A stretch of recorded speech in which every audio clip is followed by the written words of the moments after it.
한번 상상을 해볼게요. 어느 날 정체모를 외계인들이 쳐들어와서 우리나라를 점령했다고 하겠습니다. 인간이랑 똑같이 생겼고 우리말도 참 잘해요. 이 사람들이 막 들어와가지고 우리 동네 사람들을 다 한 곳에 모았습니다. 그러고 나서 아주 섬뜩한 말투로 딱 이제 발표를 하는 거예요. 오늘부터 평등은 끝이다. 이 말을 딱 들으면 우리가 어떤 상상을 하게 될까요? 온갖 상상이 다 들겠죠. 무슨 일이 벌어질지에 대해서. 뭐 예를 들어서 내가 어떤 외계인의 집에 노예로 팔려가가지고서 평생 개똥을 닦으면서 살게 될 수 있다. 이런 상상을 할 수도 있고요. 뭐 종교인이라면 이제 신앙의 자유를 금지를 당할 것이다. 이렇게 갈 수도 있는 겁니다. 또 내가 사랑하는 가족들, 부모, 자식, 형제, 아내 이런 사람들이랑 다 뿔뿔이 흩어져가지고 그냥 시키는 일을 하게 될 수도 있을 것이다.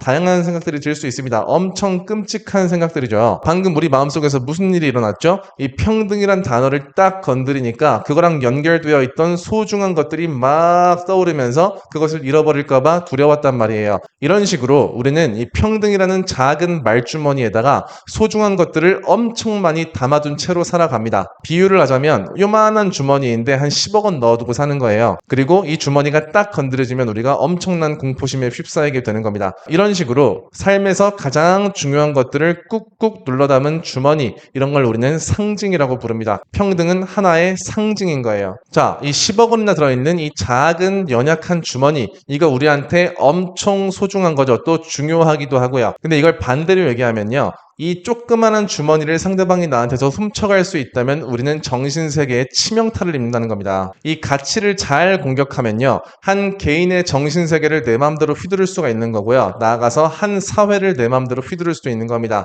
개인의 내면을 어떻게 휘두르는지는 방금 외계인이 잘 보여줬죠. 사회도 마찬가지예요. 자, 이 상징이라는 거는 한 개인의 에너지가 모이는 대상이기도 하지만 이 사회 전체의 에너지가 모이는 대상이기도 합니다. 우리가 예를 들어서 전쟁이 났다고 할게요. 그러면 우리가 싸워야 되는데 우리의 이 투쟁심을 고취시키기 위해서 장군들이 맨날 나와서 20분씩 연설하나요? 그렇게 안 하죠. 그렇게 할 필요가 없기도 하고 그렇게 할 수가 없기도 해요. 어떻게 합니까? 그냥 우리의 국기를 멋지게 휘두르면서 자, 나가자! 이렇게 하면은 잘 따라가잖아요. 자, 이게 바로 국기라는 상징물이 갖는 어마어마한 힘인 겁니다. 국기는 에너지의 집약체예요. 여러 사람들의 에너지를 한 곳으로 모으는 그런 그릇의 역할을 담당하는 거란 말입니다. 이런 식으로 상징이라는 거는 한 개인의 내면 세계에서도 엄청난 영향력을 가지고요. 나아가서 사회 전체에서도 엄청난 영향력을 가지는 거예요.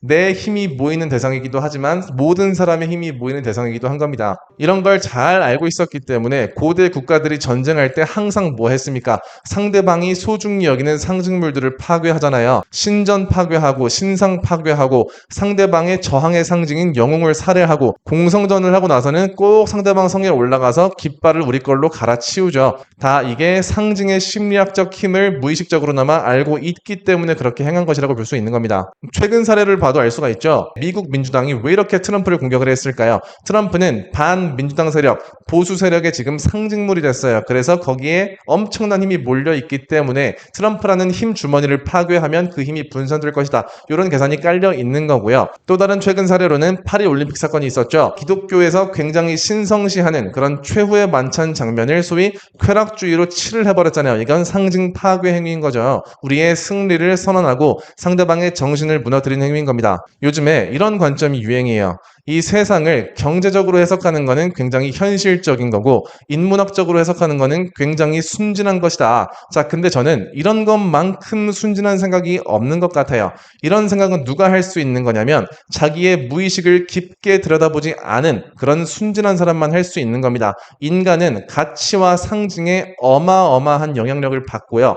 그것에 의식적으로든 무의식적으로든 끌려다닐 수밖에 없는 거예요. 인간은 근원적으로 엄청나게 정신적인 존재이고요. 자기의 마음을 관찰하는 사람만이 그것을 알 수 있는 겁니다. 그리고 반대로 이거를 모른다. 그러면 가치와 상징의 영향을 받지 않는 것이 아니고요. 남들이 제시하는 가치와 상징에 끌려다니게 되는 겁니다.